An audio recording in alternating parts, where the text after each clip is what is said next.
बड़ौदा महाराज के साथ जो सहमति थी वो ये कि जब वो पढ़ के आएंगे तो बड़ौदा सरकार में सिविल सेवक बनेंगे, दीवान बनेंगे। अब सोच के देखिए क्या हुआ उनके साथ। वो व्यक्ति बंबई से बड़ौदा आया और जब बड़ौदा आया तो उसको लगा कोई तो लेने आएगा, क्योंकि वो महाराज के सिविल सर्वेंट थे। स्टेशन पर कोई लेने नहीं आया उनको, क्योंकि उनका समाज पिछड़ा हुआ था। तो कोई बात नहीं, उतरे, सोचा कि अब कहां रहूं। उनको अंदाजा था कि जो हिंदू समाज की धर्मशालाएं हैं, होटल से, वहां उनको अनुमति नहीं मिलेगी, क्योंकि वो अस्पृश्य माने जाते हैं। तो काफी ढूंढने के बाद उनको एक पारसी धर्मशाला मिली। ये सब बातें अंबेडकर जी ने अपनी जीवनी में लिखी है, आत्मकथा में, वहीं से बता रहा हूं आपको, उन्हीं की लेखनी है। क्योंकि पारसी धर्म में तो जाति व्यवस्था नहीं है, तो उनको लगा यहां शायद शांति मिलेगी। वो पारसी धर्मशाला में गए, वहां कमरा लिया। एक ही कमरा था, बड़ा, बहुत बुरी हालत में कमरा था, फर्नीचर से भरा हुआ गोदाम जैसा कमरा, उसी के कोने में रहने की व्यवस्था हुई। तो रहने लगे। कुछ देर के बाद उस धर्मशाला का जो केयर टेकर था वो गुस्से में आया और उसने कहा कि तुम पारसी नहीं हो। उन्होंने कहा नहीं, मैं तो पारसी नहीं हूं। तो बोले बताया क्यों नहीं? बोले आपने पूछा नहीं, मैं क्यों बताऊं? लेकिन उस धर्मशाला में कई महीनों से शायद कोई आया ही नहीं था, हालत खराब थी। तो फिर सहमति बनी कि यार तुम ना रजिस्टर में कोई पारसी नाम लिख दो, मैं मैनेज कर लूंगा। और बोले मुझे कुछ दिन में घर मिल ही जाएगा, मैं फिर वहां शिफ्ट हो जाऊंगा। तो एक पारसी नाम कुछ रख के काम चलाया।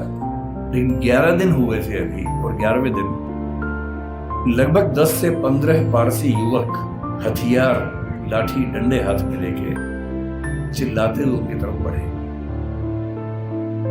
और तब उन्होंने कहा कि एक अछूत आदमी पारसी धर्मशाला में कैसे आ गया? तुमने हमारी धर्मशाला खराब कर दी। अंबेडकर जी ने कहा कि आपके धर्म में तो जाति व्यवस्था है नहीं। बोले वो सब हमें नहीं पता, भागो यहां से।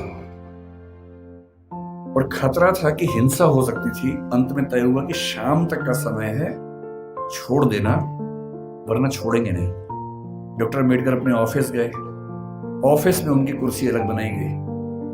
उनका चपरासी उनको पानी इस तरह से देता था कि जैसे किसी खराब व्यक्ति को दे रहा हो। फाइलें फेंक के देता था ताकि छू ना ले। आप उस व्यक्ति का मन सोचिए कि जो व्यक्ति इतना पढ़ के आ गया है, अमेरिका से पीएचडी, लंदन से पीएचडी कर चुका है, इकोनॉमिक्स में पहली बार देश में किसी ने इतने गंभीर स्तर पर अध्ययन किया होगा, उसके साथ ये बर्ताव हो रहा है। उन्होंने महाराजा के सचिव से बात की, भाई मुझे रहने को घर कब मिलेगा, छोड़ना है मुझे। कोई जवाब नहीं मिल पाया। शाम तक छोड़ना है। पूरे बड़ौदा में एक भी जगह नहीं है जहां वो रह सके। अंतिम उपाय क्या किया? अपने एक हिंदू दोस्त से बात की कि भाई, जो 2 दोस्त उनके बाहर से पढ़ के आए थे, एक हिंदू एक ईसाई, दोनों से बात की। हिंदू दोस्त से कहा ऐसा कि ऐसे ऐसे छोड़ना पड़ रहा है पारसी धर्मशाला, क्या मैं तुम्हारे घर रह सकता हूं? बहुत प्रगतिशील व्यक्ति था, पर उसने 2 मिनट चुप होकर बोला कि देख यार, मुझे तो दिक्कत नहीं है, पर मेरे यहाँ जो लोग काम करते हैं ना, वो सब काम छोड़ देंगे, क्योंकि तुम अगर रहोगे तो फिर सब खत्म हो जाएगा।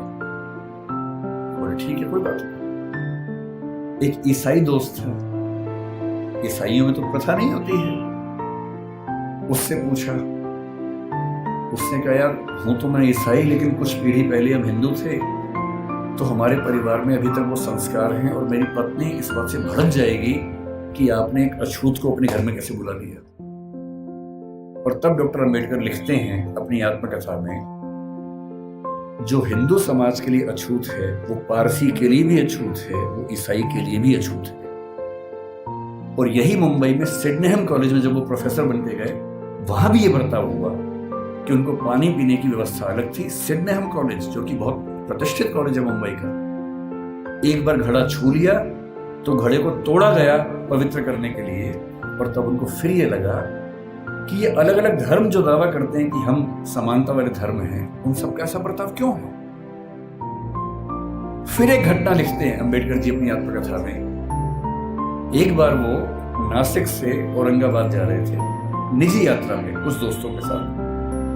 उन्होंने जानबूझ के सबसे कहा किसी को बताना मत, मैं नहीं चाहता किसी को पता लगे, निजी यात्रा रखेंगे इसको। रास्ते में दौलताबाद का किला पड़ा। दौलताबाद का किला ऐतिहासिक स्थल है, उनकी इच्छा हुई कि देखते हैं उसको। तो 7-8 दोस्त खूब धूल मिट्टी झेलते हुए वहां पहुंचे। किसी को बताया नहीं था। जब पहुंचे तो वहां एक पानी का हौद था जहां पर लोग हाथ मुंह धो लेते हैं। इन सब ने वहां पर हाथ मुंह धो लिया। इतने में वहां कुछ मुस्लिम युवक गुस्से में आए हथियार लेके। उनको किसी ने बता दिया था कि ये लोग पछूत समुदाय से हैं और लड़ने लगे उनके साथ। अम्बेडकर जी ने उनको समझाया, डांटा, कहा भाई तुम तो मुसलमान हो और तुम्हारा धर्म तो कहते कि हम सब बराबर हैं। वो बोले वो सब बेकार की बात है, तुमने हमारा ये अपवित्र कर दिया है। और हालत ये आ गई कि अम्बेडकर जी को लगा कि अब हिंसा भी हो सकती है और ऐसा ना हो कि कुछ बड़ा नुकसान हो जाए। किसी तरह से वहां से जान बचा के, हालांकि बाद में उनको देखने की परमिशन मिली, किला देखा, वापस आए। और उस दिन उन्होंने लिखा भी डायरी में, जो हिंदू पारसी ईसाई के लिए अछूत है वो मुसलमान के लिए भी अछूत है। आप अनुभव सोचिए उस व्यक्ति के जिसको समाज के सब समुदाय गाली दे रहे हैं। इतना पढ़ने के बाद जो बड़ौदा के राजा का सैन्य सचिव रह चुका है, जो व्यक्ति सिडनेहम कॉलेज में असिस्टेंट प्रोफेसर रह चुका है, और वो लगातार कोशिश कर रहे हैं कि इस समाज के भीतर हमें एक्सेप्टेंस मिल जाए, हमारे समाज को एक्सेप्टेंस मिल जाए।